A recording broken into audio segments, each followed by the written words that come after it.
everybody, I'm Debbie Wiseman.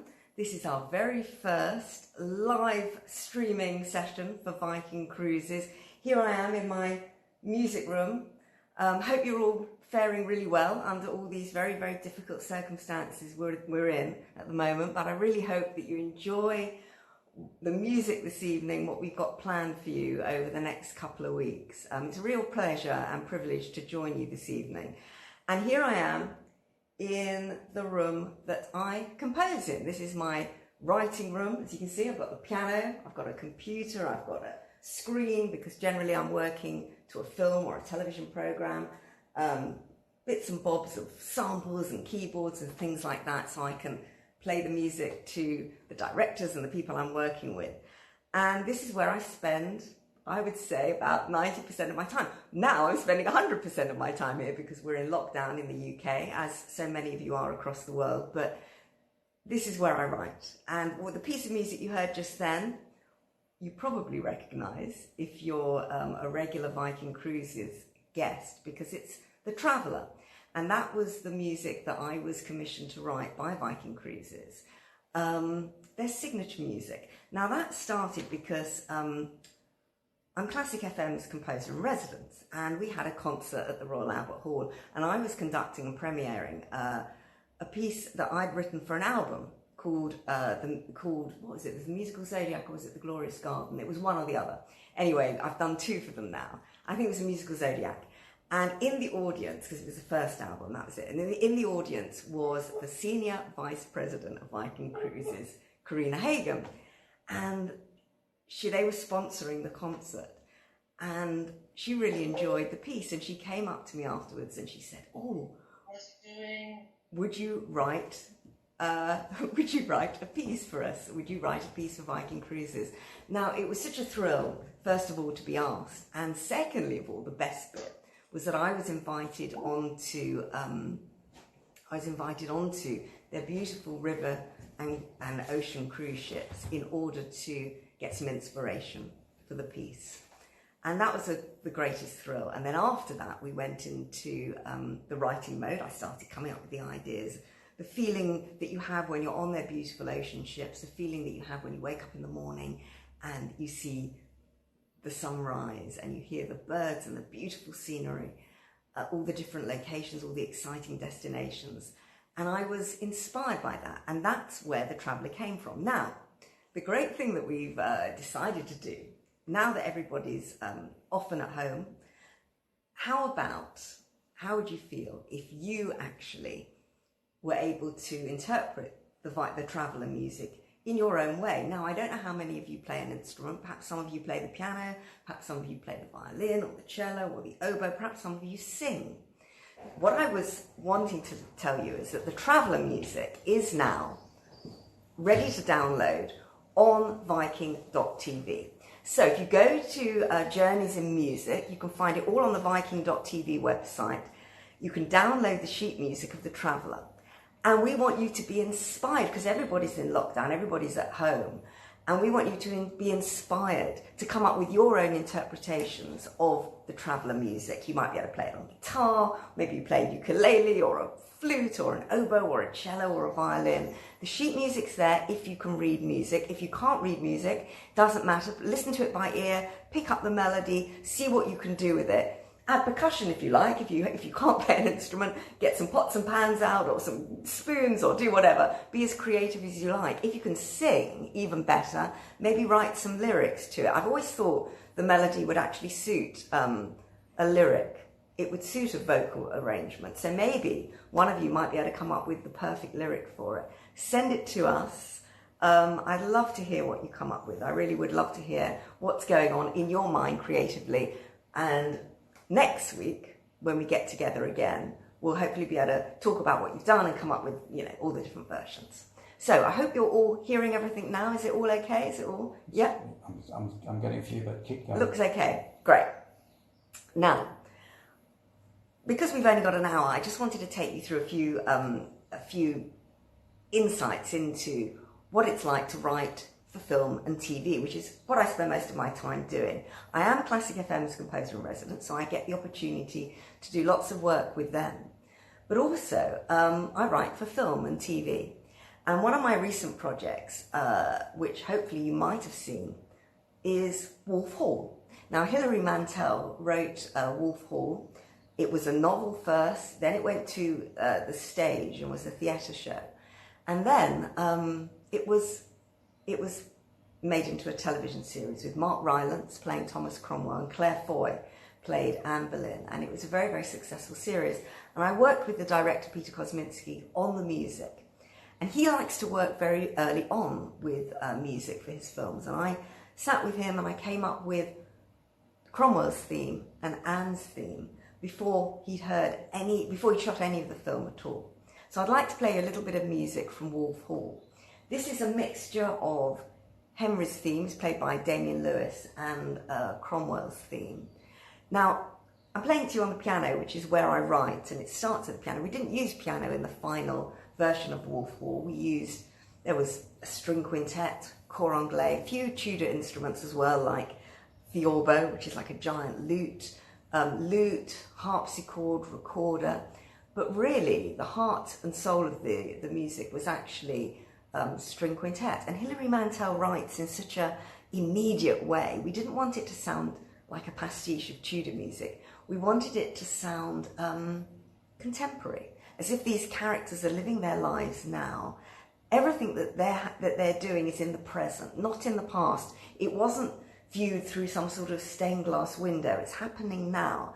And for those of you who are maybe reading the final part of the trilogy, The Mirror and the Light, I'm happy to be able to tell you that that is also in the works for the television series. It'll be a couple of years away from being shot, and the scripts are being written now, but it is in the works. So this is a little bit of Cromwell's theme and a little bit of Henry's theme, played at the piano from Wolf Hall.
So that's,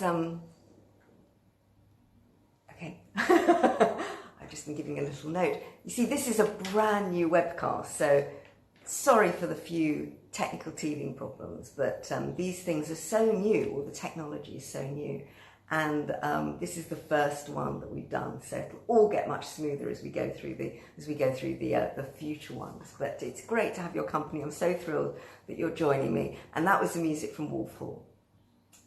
Now, I wanted to play you a little bit of one of the other projects that I've written for Classic FM. One of my tasks, being their composer in residence, is to come up with an album for them. And one of the presenters at Classic FM is the very lovely Alan Titchmarsh, who you probably know as a very well-respected gardener. Now, he had the idea. We were sitting at a Classic FM dinner talking one evening, and I was thinking about what album I should come up with. And I said to him, you know what, I should write a theme tune for you on Classic FM. And he said, oh, we don't really have theme tunes on Classic FM. But he said, I love plants and flowers. Maybe we could come up with an album about his favourite plants and flowers. And then I found out that he could actually write poetry. And he sent me loads of poems, all about his favourite plants and flowers. I popped them on my piano, right here on the stand as inspiration. And there was snowdrop and myrtle and peony and cedar of Lebanon and all these wonderful, inspiring poems, beautiful pictures that were painted in my mind. Now, because I often write for a picture, it's very useful for me to have something in mind when I'm writing, rather than just a blank piece of manuscript paper. And I had Alan's fantastic poems to inspire. So that's what I did. And the album was called The Glorious Garden. And although we had a full orchestra on the album, what I'm going to play you now is the music I wrote for Snowdrop. And it was one of my favourite poems of Alan. It inspired it's quite a gentle piece, and it inspired Snowdrop. So I'm going to play that for you now.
A little bit from Snowdrop. When you hear it on the album, there's a lovely violin solo by the brilliant violinist Jack Liebeck, so check it out if you get a moment.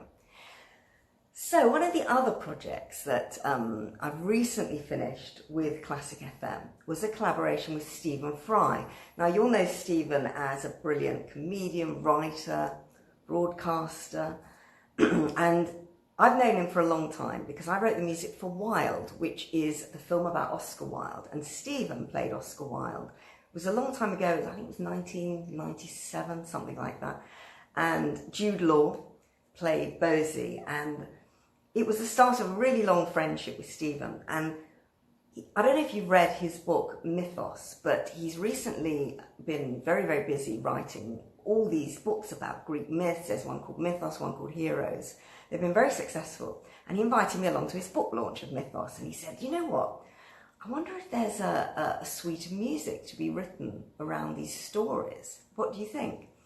And it was one of those kind of off-the-cuff comments that you know, just happened at a party. And I went home and I couldn't stop thinking about that idea. And I called up Stephen a few days later and I said, you know, that idea that you had about putting music to these Greek myths, I think it's a really good idea and I think we should have a go at it. He came over, I started adapting some of the stories with a musical head-on, if you like. I started thinking about, we did Sisyphus, we did Persephone and the Chariot, Apollo and Marsyas, and I started thinking of these brilliant stories. They're so dramatic and so wonderfully inventive and imaginative and full of drama and humour and love and pathos. And I thought, what would happen if I actually tried to accompany them with music? A bit like, I don't know if you've heard Peter and the Wolf or those sort of stories where the music follows the tale, the narration. So that's what I did. And on the album, it's called the Mythos Suite. You hear Stephen narrating and the music, which is orchestral, accompanying him every step of the way. And I treated Stephen kind of like a lyricist, or like he was the singer with a lyric. So he was narrating the stories as my vocalist, and the music accompanies him absolutely. Now, we haven't got Stephen here, unfortunately, in the room, but I'm going to play you just a little bit of the music from Sisyphus. Now, if you know the story of Sisyphus, you'll know it's got this wonderful ending where he tries to push the boulder up the hill and he's struggling and struggling and struggling. Just one more go, just one more time and we'll get there. And he's pushing and pushing, and of course he never achieves this. He never pushes the boulder up the hill. And you'll hear that in the music. You'll hear the trying to push the boulder up, and he's going to get there. And you actually hear that in the music. So it starts quite gently, then you get this big crescendo where he's trying to push the boulder up the hill, and then at the end, it's this sort of quiet reflection that, well, he gave it a go, he tried, you know, and it's got a slightly more reflective ending. It's quite a short piece, but I'll just give you an idea. You'll have to imagine the story because we don't have Stephen reading for us, but if you're interested, you can have a listen on the album itself. So this is a little bit from Sisyphus.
last line that Stephen reads is, "Just one last supreme effort and he will be free." And that's the end of the Sisyphus moment.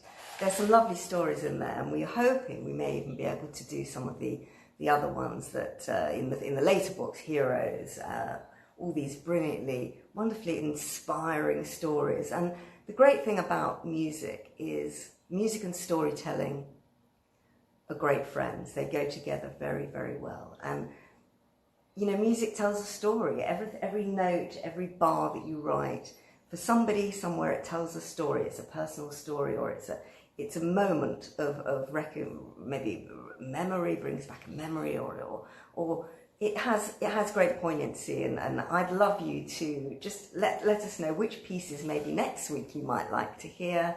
Anything that you've heard of mine that you might want to hear again, or that you might want me to play at the piano, or we can explore a couple of different ideas maybe. But for now, I know we've got questions, and I want to try and answer as many as I can in this particular session. So what are the questions? Yes, we've got a few. We've got people saying nice things about us. Thank you very much for those nice people. I can't read you all out because there's quite a few of you.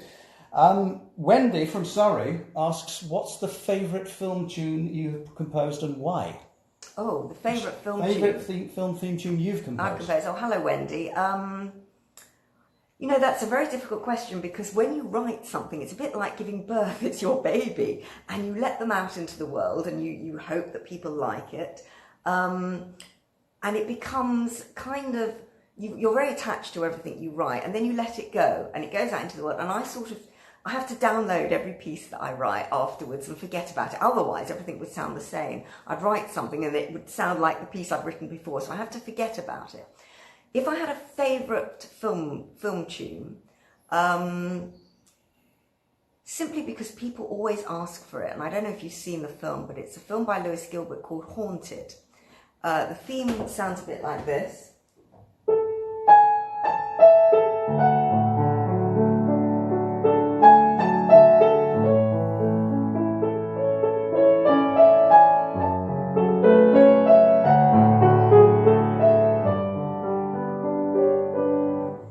On in that vein. It's quite a lyrical, romantic theme, and it's got what I call big leaps in the tune. No, the notes aren't close together, they're far apart, and it climbs up to that high note, and that sort of searching for the note from a low note to a high note is something I try to do if I can in music, so that the notes aren't too it's difficult to describe it. There's a lot of searching and poignancy when the notes aren't too close together. It sounds quite strange when you talk about music, because it's such an instinctive thing. But I think I'd go with Haunted, just because it's the theme that people often ask for, and I have a lot of requests for that particular one. Alice in the States says, what additional instruments do you play? Hello Alice. I actually only play the piano as what I call my first study, my first instrument. When I was at college, I played percussion, because you had to have a second study. So I played timpani, tuned percussion like vibraphone, marimba, and I also had composition, obviously, as a joint first study. But I wouldn't put myself in a position in a recording studio next to tuned percussion, vibraphone, timpani, glock, because I'm not good enough at that. And I have a percussionist that plays all the stuff, but it was fun to learn. Ron from Ontario in Canada says he's reading The Mirror and the Light with great pleasure, and he says, were you at all tempted to use any music contemporary with Cromwell in Wolf Hall or its sequels, e.g. some of Henry VIII's compositions, like those presumably being contemporary to the era? To the era. Oh, that's a really interesting question. That's from who? That's from Ronald. Hello. Ron in Ontario in Canada. Hello, Ron in Ontario. In Wolf Hall, and I'm pleased you're reading The Mirror and the Light. It's huge, isn't it? It's a huge volume. I've got it too, and I'm starting it now. And it's brilliant. I love it. I'm sure you do too. It's absolutely brilliant. I wasn't tempted, actually. There are a few references to some Tudor melodies in there, but they're very discreet. And the director, Peter Kosminski, wanted the music to be very much in the present. He didn't want to keep referring back to the time. And I think that's purely because of the way Hilary writes and the way she writes so much in the present. And although we do, obviously, there's no piano because the piano wasn't invented in that time, so I don't use the piano in the score, although I write at the piano. And there are Tudor instruments, as I said, we used lute and theorbo and harpsichord and recorder in the score. That's our little reference to that period. But all the melodies were written as original tunes that I came up with. And there were, it was written as if it was in the present. That was the intention. Who knows what's going to happen with The Mirror and the Light? There may be more references in that. We haven't got there yet, but really looking forward to it, and I'm very excited for what we can come up with. Robert writes from Malibu. Oh, hello, Robert, Malibu. Lovely out there. Besides, he says nice things about your work. Thank you, Robert. Thank you, Robert. Who is your favourite composer or inspiration? Well, that's quite an interesting question as well, because when I was studying music at college, you were encouraged to write quite avant-garde music, what I call crunchy music, the sort of music, the 20th century music that can be less melodic, a bit more crunchy. Think of sort of Stockhausen there were a lot of very teachers that didn't want me to write melodic music. So I found a composer who writes in that style, contemporary 20th century composer, called Olivier Messiaen. And I don't know if you've come across his music before. One of my favourite pieces of his is a piece called the Turanga Lila Symphony. Now, it's not very melodic, but it paints pictures. It's hugely unusual music. It paints pictures, it draws, it's very colourful. And that was my way into writing that sort of music at college. Now, the moment I left college, I wrote music that was more melodic. As you've heard, the music I write tends to have a melodic structure to it. And now I love, obviously Mozart and Haydn and the greats, the Beethoven, Handel, Ravel, Debussy. But in film music terms, my favourite film music composers is John Barry. I love John Barry's music. He wrote music for the films Dances with Wolves, Out of Africa. He writes very effortlessly lyrical melodies, and I love those. Ennio Morricone, John Williams, of course. Everybody knows his music for Schindler's List, Star Wars. Who else? That's probably that'll probably do for now. There are a lot of wonderful film composers out there. I don't personally listen to a lot of music now because when I'm writing, I can't because I get too distracted. But that probably. I hope that answers the question. Robin in New York. Big love to all the people in New York. Yep. Hello, Robin. Hope you're doing well. Staying safe. How do you go from the piano composition, and she says nice things about that as well, to hearing all the parts of the orchestra and composing those parts? How do you go from the score to the parts? To parts, that's a really good question. Now, when I write, and this is something I was trained to do as a composer, when I write at the piano. So I think of a melody. Let's say it's just a very simple melody like this.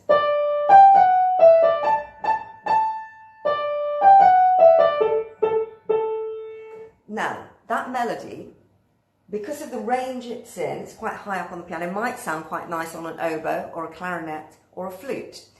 A cello would play it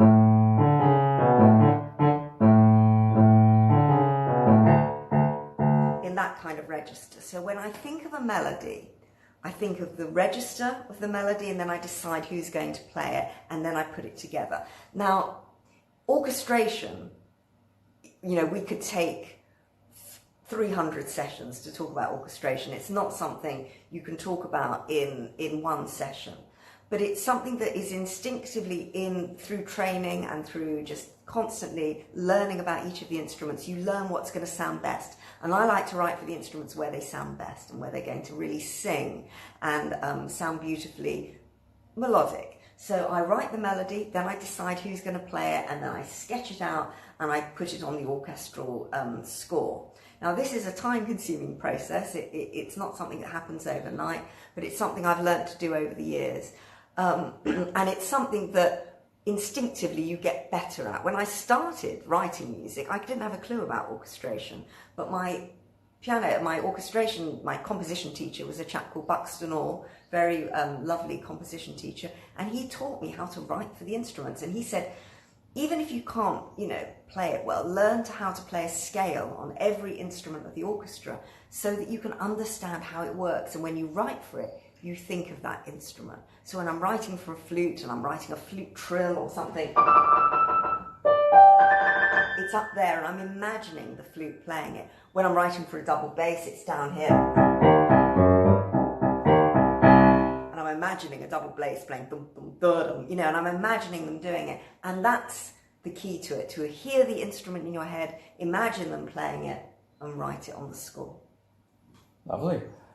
Bill, again from Ontario. Hello, Bill. Nice gathering there in Ontario, lovely. Have you had the opposite experience to writing film, TV, music, I guess, where you composed a piece which then inspired a story, a film, or some other piece of art?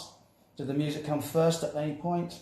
Did the music come first? Generally, it's the other way around on a film. They shoot the film, you have a script and a director, they shoot the film, and then you're presented with the final, or close to, not the final version of the film, but a close to final version. So you're presented what's called a rough cut, an assembly, and it happens like that. The only time I did it earlier was actually with Wolf Hall. Peter Kosminski, the director, likes to work very early on in the process. He let me read I read the novel, he let me read the scripts, and I wrote Thomas Cromwell's theme and I wrote Anne Boleyn's theme before he had shot a single frame of the television series. And that's what I did. And it was through improvisation, actually. I remember it really clearly because he was sat here with me in the music room. And I just played a few chords. It was something like this.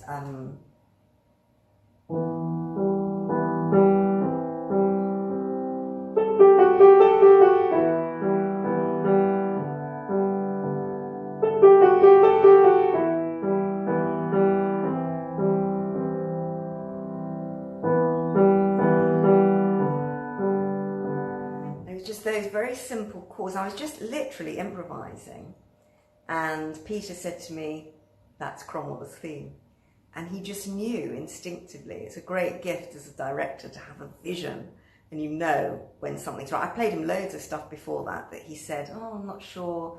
It doesn't feel quite right. It's too this, it's too that. It doesn't feel quite right." And then I played that just through improvising and him sitting with me in the studio here. And he said, "That's Cromwell's theme." And in fact, it didn't change very much. I did a couple of demos for him afterwards, for him to take on set, with him to use and play while he was shooting the scenes, and it didn't really change very much. But I don't think I've ever, the only one time I did an album based on Oscar Wilde's fairy stories. It was commissioned by Warner Classics. It was called Wild Stories. And I don't know if you know the story of The Selfish Giant by Oscar Wilde and The Nightingale and the Rose. I did that album, and then Channel 4 in the UK, they got in touch and said, "We'd really like to do an animated film of these stories based on the music." And they took the album, and I had to do some rewriting, but basically it was inspired. The animated stories were inspired by those two. So that actually was, thinking about it, that was something where the music came first, and a production sort of was spiraled from that, which was lovely. Sylvia in Florida, when you hear music, do you analyse it? Do you critique it? Or can you sit back and enjoy it for what it is? I'm guessing they're thinking about the music that you listen to casually. Or yeah, that's maybe do you analyse your own music as you write it? That's a really good question. Hello, Sylvia. I think when I'm, it's a bit of a busman's holiday when I go to a concert or I watch a film, because I'm constantly thinking about the music and I do analyse it. And unfortunately, that is almost instinctive. You can't help it as a musician. When you hear something, you're thinking what key it's in, what time signature, who's playing it. It's unfortunately part of what happens when you're a musician. You're constantly thinking in those terms. Doesn't mean I can't enjoy the music. I absolutely can. But I think of it in a different way. I think of it as, I suppose it's a bit like an architect looking at a building. They're thinking how the structure was created, what the materials were, the design. And it's a bit like that with me with music. I listen to it, but then I'm thinking what the structure is, why they decided to change key there, Does it move from major to minor? What instruments are being used and why? Was it successful? Maybe it was, maybe it wasn't. Why don't I like it if I don't like it? So those questions are constantly going through my head. And it's not that I'm, as I say, not that I'm not enjoying the music, but it's just the questions are constantly there.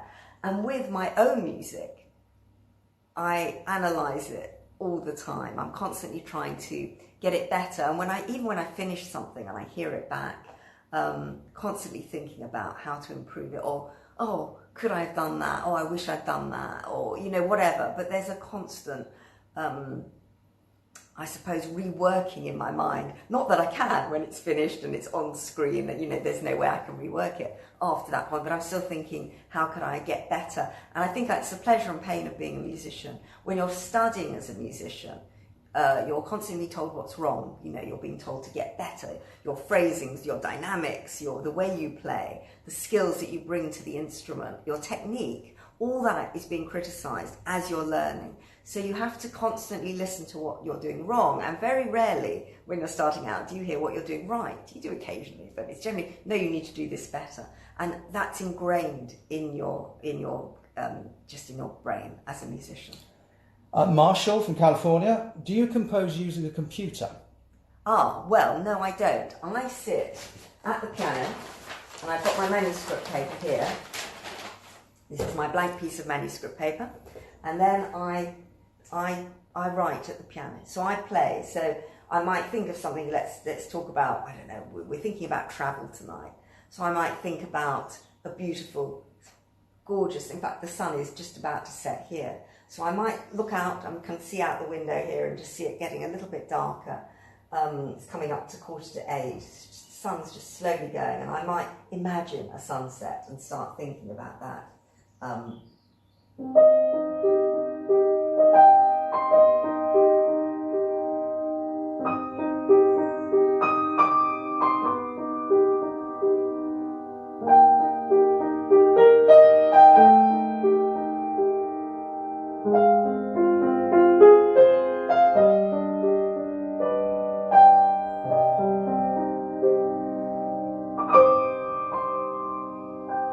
to me, that sort of somehow conjures up some atmosphere of sunset. Now that's you know, that's just a very simple piece that I thought I'll just think, looking out the window and thinking, then that's how I write at the piano, and then I might jot that down. When I'm writing on for a film, I will then orchestrate it. I have keyboards and bits and pieces of technology at my disposal, so I can sort of what they call preview it for a director. And they like to hear it before we go in the studio with the orchestra, and then I go into the studio with the ensemble or orchestra or whatever the music's written for, and we record it properly with live musicians. And that's the best bit. I mean, when I recorded The Traveller, we went into Abbey Road Studios with an 80-piece symphony orchestra, and it was just the most, you know, it's the most magical experience to get into a studio with the best musicians in the world and hear them play your music back to you for the first time. Because up until that point, you know, when the music's just on the page, it's little black dots like this, you know, little squiggles, little black dots on the page, and it means nothing until a musician gets hold of it and plays it and performs it and gives it their own interpretation, and that's what turns it into music. So although it's been in my head and I might have previewed it on the samples and keyboards and bits of technology, it's not real music for people to enjoy until you get into a recording studio and record it with the best musicians possible. And then it turns into a piece that hopefully people can enjoy. There's an amalgamation of a couple of questions here. Stephen in Colorado and Eric in Brighton has said... Stephen and Eric. Have you done any for movies or TV outside the UK? And were there any problems in language interpretation of music and so forth, and different tastes? And can you demonstrate some themes that you've written through the ages of projects that you've written for? It's about 3 questions in one. Well, in terms of going outside the UK... Think anything from memory? Yes, I have gone outside the UK. I did a French film called Arsène Lupin, starring Christian Scott Thomas. And actually, in that film, the director didn't even speak English. So just shows the power of music. It's this universal language. And most of the time I would play the theme at the piano for the director, and he'd just go either like that or like that. And we'd work on that. I mean, in the end, there was an interpreter that came in for more specific things, but it was just an idea of whether or not he liked it. We didn't actually need to communicate that much. I've done a couple of US projects as well, a couple of TV shows. One was called Resurrection, the other one was called Deep in My Heart. Deep in My Heart. They were based in America, so there's no language problem with America, obviously. So that was fine. Most of our work's been in the UK, but a lot of it's shown in America. A long-running series called Father Brown. You might, I don't know if you can remember, this is kind of sleuthing theme from Father Brown.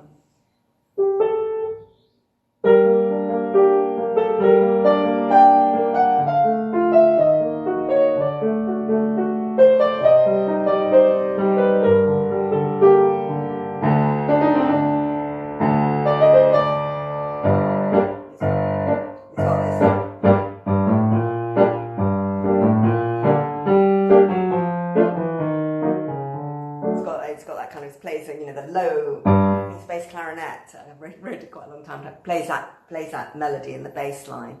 Father Brown's almost all over the world, I think. It's sold to lots of different countries. Stars Mark Williams, who is this. It's based on the G.K. Chesterton novels.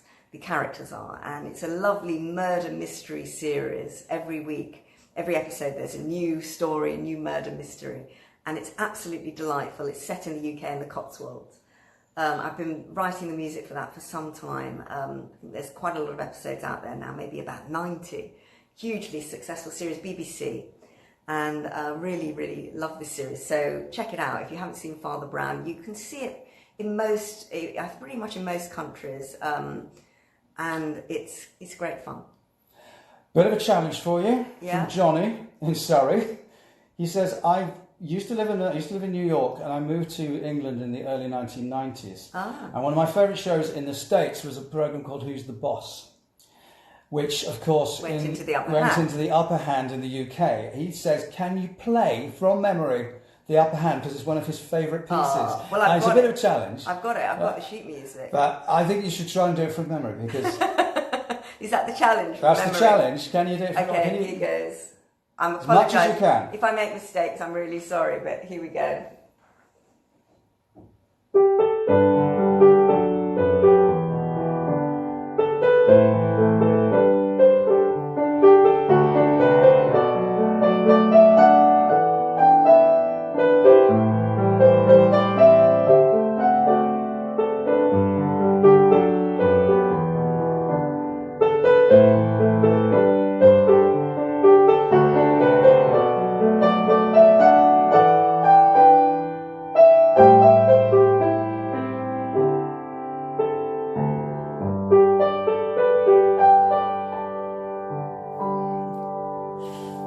It was in there somewhere.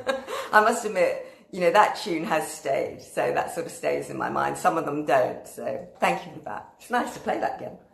Lucy from Indiana. Hi, Lucy. Says, at what age did you start writing music, and what inspired you to do so?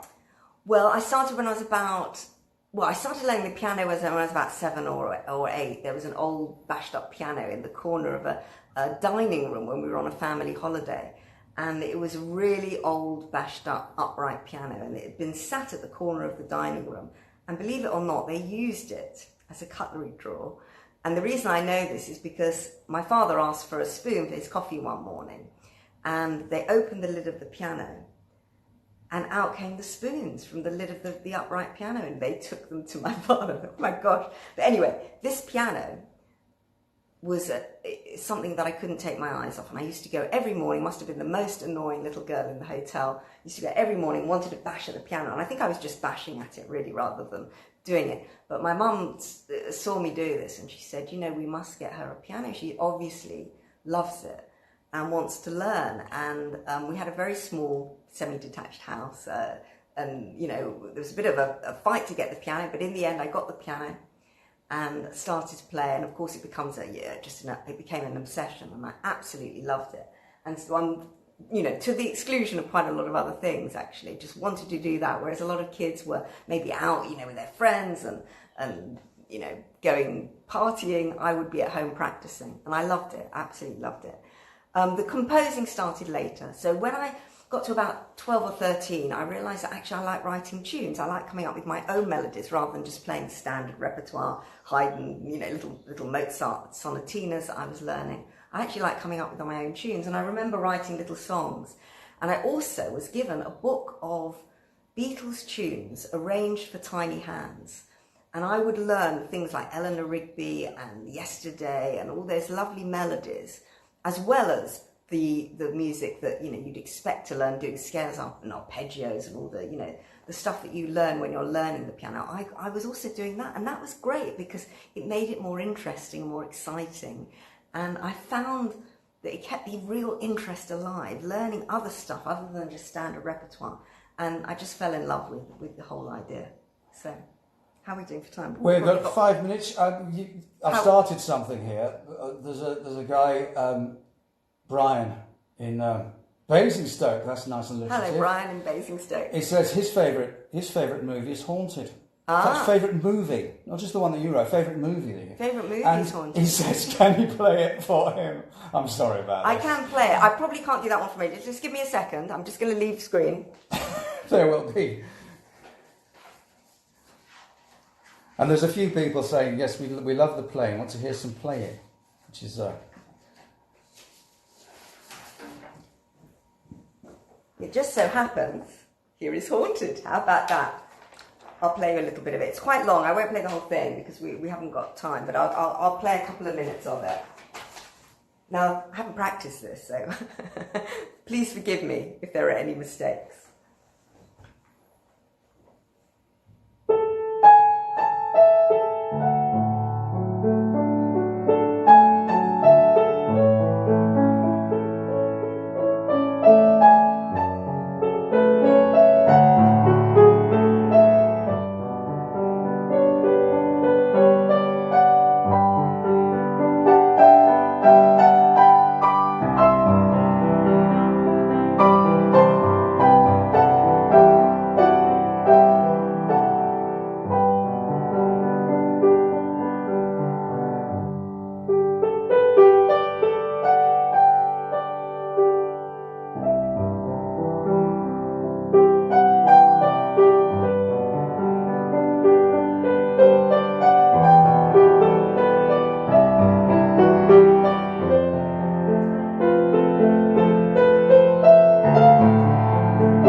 There you go. It's lucky I had the music for that. I'd never remembered that by heart. We'll go one more. One more. Last yeah. one. Rick, in Hello, Minneapolis, Rick. Minnesota.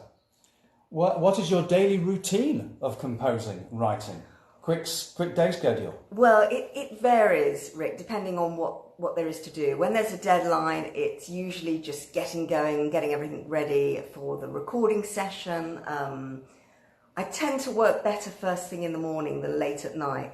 It's more, I think it's more of a rock and roll thing to work late at night. You find a lot of musicians that work in the pop and rock industry go through and work till 3 in the morning and then go to bed and get up at noon, and it's that sort of schedule. For me, being more of a classical composer maybe, or maybe it's just the way I'm wired, is that I write better first thing in the morning. I'm fresher, have better ideas. So first thing in the morning is best for writing, when it's nice and quiet and the day's just starting, and then it's just getting through the music that needs to be written on that day. And you know, I can work quite quickly now, so generally trying to get through as much as it needs to be done in the day. It's not a 9 to 5 thing. Sometimes if I need to, I do go on later into the night, and I don't mind that. You know, I love writing music. I love being able to perform and write music, so it doesn't feel like a job. It feels like just something that that I do. It's just a lovely privilege to be able to write music. But there's no real routine. It does vary quite a lot. If I'm recording in the studio, I have to get to the studio and do all that. Unfortunately, we won't be doing that for a while until we're out of lockdown. But yeah, I hope that answers the question. Just a tiny question, which will lead us into our final piece. Right. Dee from Ontario. Hello, Dee. Says the traveller is an inspiration. Oh, what was the place or places in your travels that gave you that music in your heart? And then you can. Well, the place of well, we went on a river and ocean ship at Viking to get the inspiration. Now, I learnt about the way Viking operates, the beautiful scenery, the beautiful. Just the magic of being on those ships. And that was the inspiration. It wasn't really a location, a specific location. And that was intentional because, the joy of being on the ocean or on the river is about the various different destinations. I didn't want it to have one specific destination in mind. And so it's about the joy of traveling and being on the water and the experiences that you have. Now, hopefully within that music that you hear, you can imagine your own destination, imagine your own perfect travel destination, your own perfect holiday. And that's what I'm hoping, is that you can set sail when you hear this music on your own and just imagine where you can be. Now, the great thing is, look, a lot of us at home now, we can't travel. So I'm going to play you the long version now of The Traveller. And I want you to just sit back, enjoy it, imagine your favourite destinations, imagine where you would love to be when you can go travelling again, which hopefully will be very soon. And I'll see you back next week, and hopefully you might be inspired. You might be able to come up with your own ideas of how to play this music. I'd love it if you could. You can download the sheet music. Just go to Viking.TV, go to Journeys in Music. You can also have a look at the concert we did for Viking Cruises at Cadogan Hall, where you can hear The Traveller played in full by the full orchestra, not just on the piano. You can hear it with a lovely violin soloist, Jack Liebeck. Check out that concert. You can also go behind the scenes. You can see us recording it at Abbey Road. You can look up the behind the scenes videos at Cadogan Hall as well. There's lots there to enjoy and hopefully inspire your own version of The Traveller. I'd just be so excited to see what you could come up with based on this music. You can download the sheet music at Viking.TV. So I'm going to play out now. Just sit back, listen to the music, set sail on wherever you can imagine you'd love to be at this particular moment in time. It's been great to spend this time with you this evening. Thank you so much for joining me. And I'll look forward to seeing you next week, 7 o'clock at the same time here on Viking.TV. Stay safe, stay well, and look forward to seeing you again then. Here's The Traveller.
Bye all. Stay safe, stay well. Bye.